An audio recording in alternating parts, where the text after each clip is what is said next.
বন্ধুরা, আমরা আসছি এখন বগুড়া জেলার সারেকান্দি উপজেলার প্রেম যমুনার ঘাট অর্থাৎ কালীতলা ঘাটে।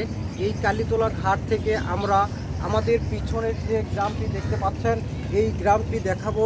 এই গ্রামটা পুরোটাই এখন পানির নিচে ডুবে আছে, অর্থাৎ 3 পরিমাণ পানি হয়ে আছে।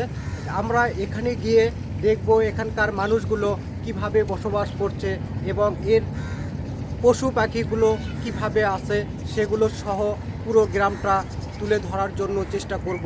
সারা বছর প্রচণ্ড তাপ এবং রোদের কারণে মানুষ যখন অতিষ্ঠ হয়ে আল্লাহর কাছে এবং ভগবানের কাছে প্রার্থনা শুরু করলো, ঠিক সেই মুহূর্তেই আল্লাহ পানি দিয়ে ভরিয়ে দিল যমুনা নদী।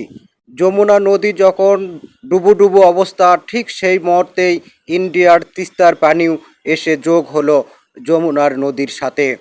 আর একই পানিতে দুই পানিতে একাকার হয়ে ডুবে গেল যমুনা নদীর তীর ঘেঁষে নীলচর এলাকা।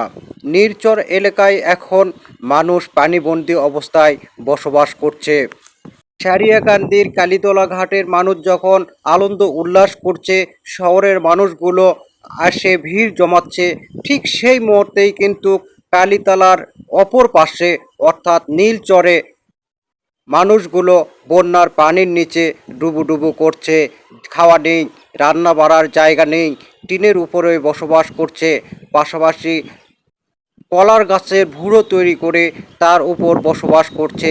সেই মুহূর্তেও কিন্তু আনন্দ উল্লাসে মেতে আছে কালীতলা চরের মানুষগুলো। নীলচরের মানুষগুলো যখন বন্যার পানিতে আত্মহারা হয়ে আছে, দিনে খাওয়া দাওয়া সব কিছু বন্ধ হয়ে গেছে, ঠিক সেই মুহূর্তেই নীলচরের মানুষগুলোকে দেখার জন্য স্টলারে করে মানুষ চারপাশে ঘুরছে। কারো হাতে নেই কোনো ত্রাণ সামগ্রী, আসছে শুধু আনন্দ নিতে।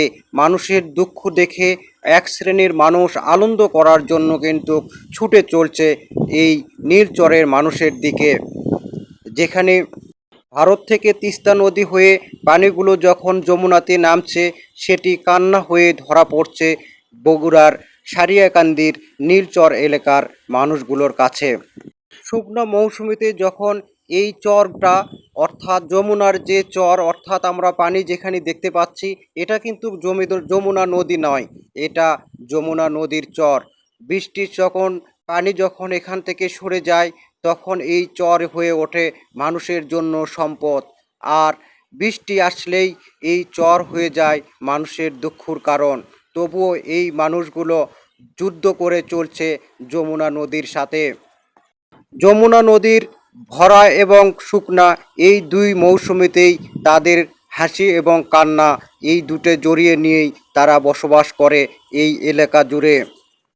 যমুনার তীরের মানুষগুলোর যমুনার সাথে এত ভালোবাসা, এত কষ্ট, এত বেদনা, যখন বছরের একবার তাদের সম্পদগুলো ধুয়ে নিয়ে যায়, তারপরও এই ভালোবাসার কারণেই কিন্তু এই চর ছাড়তে চায় না কেউই। যমুনা যেন এক দিক থেকে ভেঙে তাদের নিয়ে যায় ধ্বংসের দিকে, অন্য দিক থেকে গঠনমূলক কাজ করে তৈরি করে দেয় তাদের সম্পদ, সারা বছরের খাবার। এই এলাকার মানুষের হাসি কান্না সব যেন যমুনার সাথে একাকার হয়ে আছে, সেই চিত্রই দেখতে পাওয়া যায় এই যমুনার তীরে আসে। যমুনার তীরের এক পাশের মানুষ যেমন আনন্দ উল্লাসে মেতে আছে, অন্য তীরের মানুষ কিন্তু পানির মধ্যে বন্দি আছে। এরই মধ্যেই জীবন খেলা, নৌকা আর নদী এই দুই নিয়েই তাদের জীবন। নদী যেমন তাদের ঘর ভাঙছে, সেইভাবেই কিন্তু তৈরি করছে মাছের পোনা।